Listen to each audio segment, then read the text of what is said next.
Dylan Bates here, the Final Cut Bro. Just feeling kind of lazy. Don't feel like filming an intro, so I'm just gonna use my voice to animate this photo of me. Today, we are gonna cover how to animate with your voice using Apple Motion.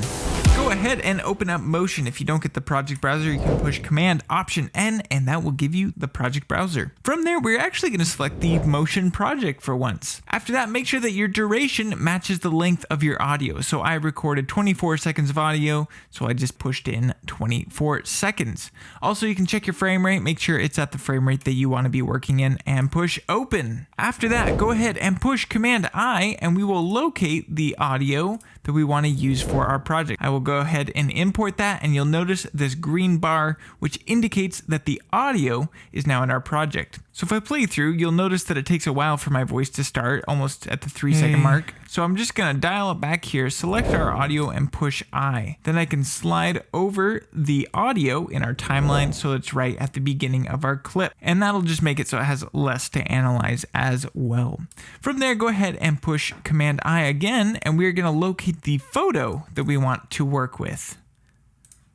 After that, I'm just gonna jump into our inspector and size up our group to fill in the outer edges. Okay, so first we're just gonna call this the base layer. Then we're gonna push Command D. You're gonna wanna duplicate this layer, not make it a clone. That's because the masks aren't gonna work properly if we work off of a clone. So we've got our base layer, and then we want to have our mouth layer. From there, we're going to come down and select the Bezier mask right here in this menu. If we zoom in, we can just go ahead, make sure our mouth layer is selected, and cut around the mouth exactly how we want the mouth to be shaped in this animation. Okay, from there, we're going to rename this mask to be the mouth mask. Then go ahead and we'll drag up our roundness to something like 5. I tend to find that looking a little bit nicer. Select your mouth mask, Command C to copy it, go to your base layer and Command V. Now we've just got a mouth. After that, we can go over here to our mask settings and invert the mask so that it is a complete opposite of our original mask.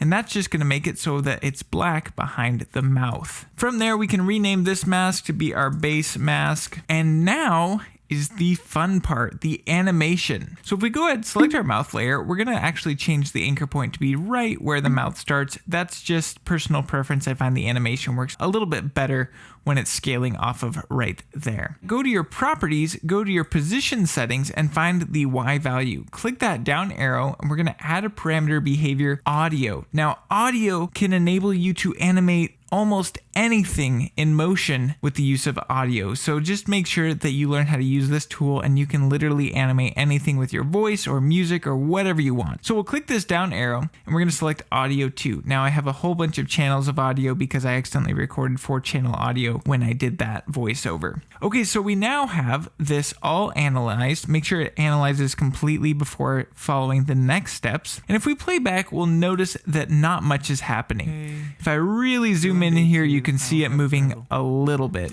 So we need to fix that. To fix that, we're gonna come down here to the scale factor. The scale factor is at 1, so let's dial that up to something like 10 and you can start to see it working a little bit better. And if we just keep dragging that up, you can really see it starting to take shape.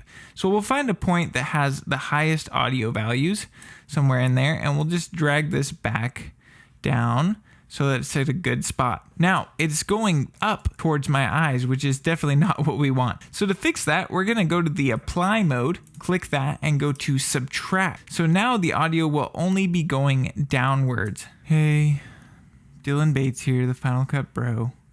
Just feeling kind of lazy. So now, if you wanted to, you could easily add a uvula or something like that for comedic effect, but that is how you animate with your voice. If you enjoyed this tutorial, make sure you hit the like button. Also, if you want another tutorial on animating with audio, make sure you check out this video right here. Thanks so much for watching, and I'll see you in the next one.